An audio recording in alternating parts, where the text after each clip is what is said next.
Alhamdulillah, akhirnya selesai juga puasa hari ini. Ya, Mas, ucap Farida, pada Danu suaminya.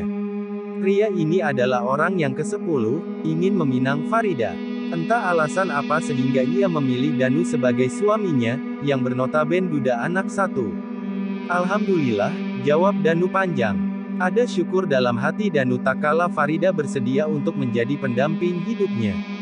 Secara materi dan fisik, pria ini lebih unggul dibandingkan lelaki terdahulu yang ingin mempersunting dirinya. Tanpa berpikir panjang langsung saja Farida menerima pinangan duda beranak satu ini. Subhanallah, ini daging panggangnya enak banget, empuk dan gurih. Ucap Danu, sembari menyantap hidangan berbuka puasa yang tersaji di meja.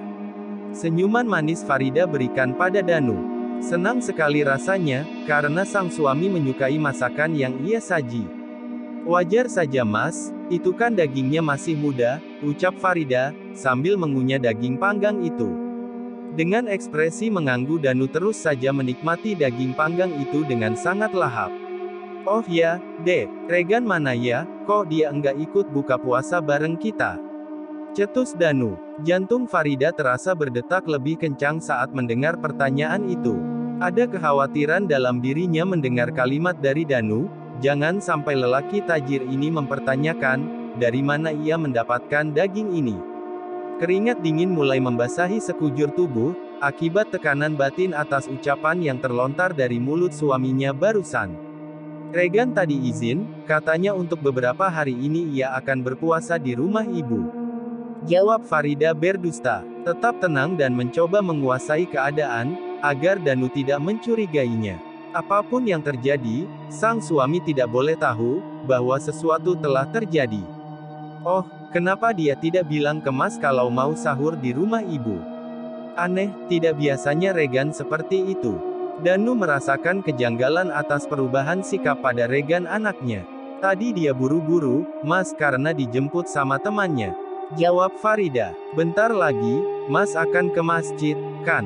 Sambung Farida mengalihkan pembicaraan. Iya, sebentar lagi juga kita mau salat tarawih di masjid. Tanya Danu pada Farida. Kita, gumam Farida. Gawat, kalau sampai Danu mengajaknya salat ke masjid, bagaimana jika ia ketemu ibu di sana? Bisa-bisa kebohongan ini akan terbongkar. Secara jarak rumah ibu mertuanya tidaklah jauh dari tempat ibadah itu. Sejenak Farida berpikir untuk mencari alasan agar bisa menolak ajakan suaminya, dengan begitu ia bisa mencari strategi baru untuk mengelabui duda kaya yang sekarang menjadi imamnya ini. Sepertinya aku tidak ikut salat berjemaah di masjid, Mas. Puasa hari ini membuatku sangat lelah, lagi pula kan, seorang perempuan tidak diwajibkan ke masjid. Ujar Farida. Danu menganggukkan kepala, sepertinya alasan Farida kali ini cukup membuat suaminya mengerti dengan keletihan yang ia alami. Tidak lama azan berkumandang, menandakan waktu salat telah tiba. Setelah berpamitan Danu pun menuju ke masjid.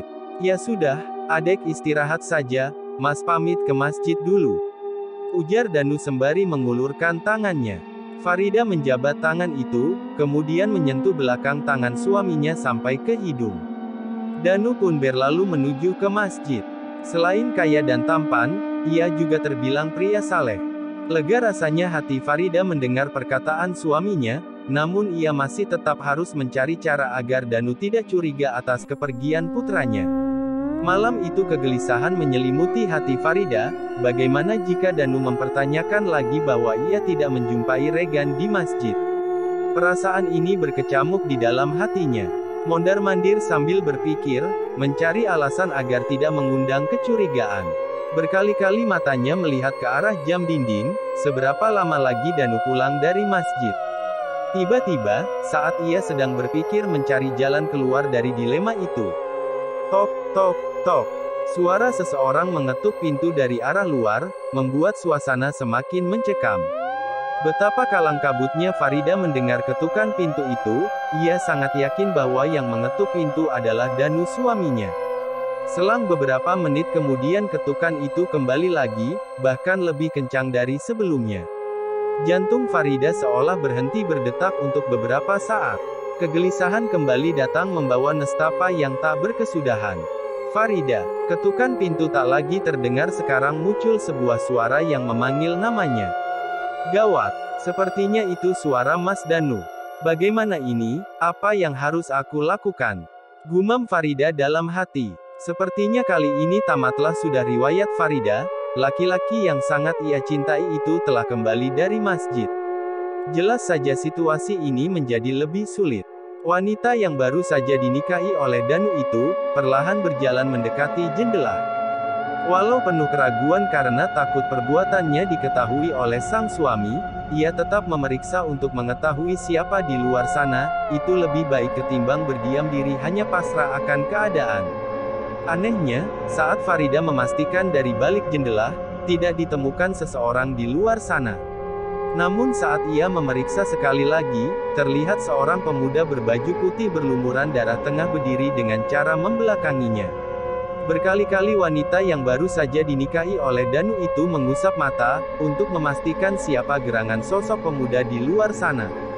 Jantung Farida terasa mau copot pada tempatnya, detaknya bahkan terasa lebih kencang dari biasanya. Mata Farida melotot hingga terbelalak saat melihat perlahan-lahan kepala pemuda itu berputar dengan tubuh yang tetap tak berpaling membelakanginya.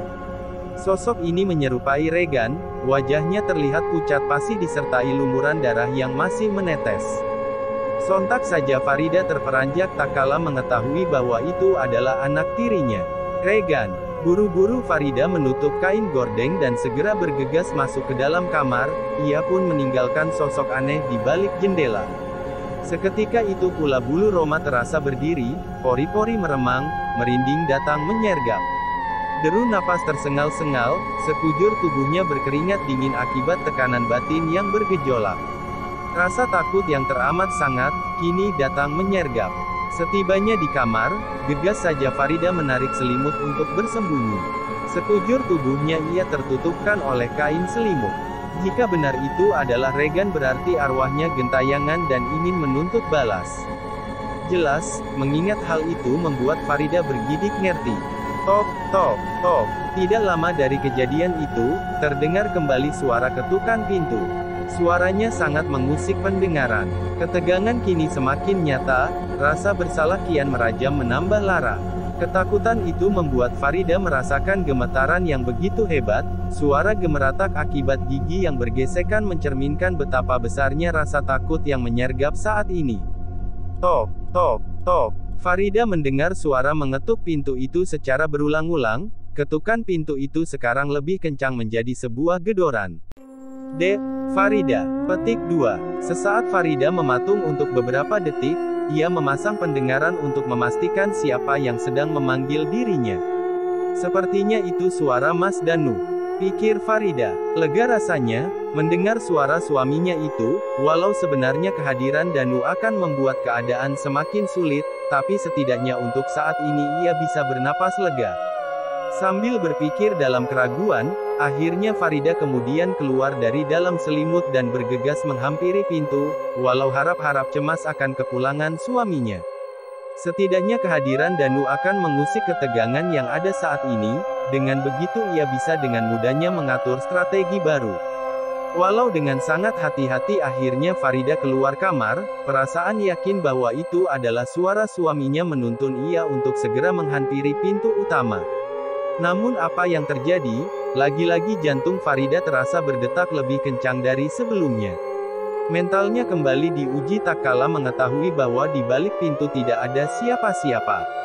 Namun rasa penasaran mengalahkan semua perasaan yang ada, ia mencoba melawan rasa takut yang datang menyergap itu. Matanya mengamati sekitar, memastikan bahwa memang benar tidak ada siapa-siapa. Mana dagingku? Farida hampir pingsan karena rasa takut yang teramat besar, lidah terasa keluh, tak dapat bersuara sepatah kata pun.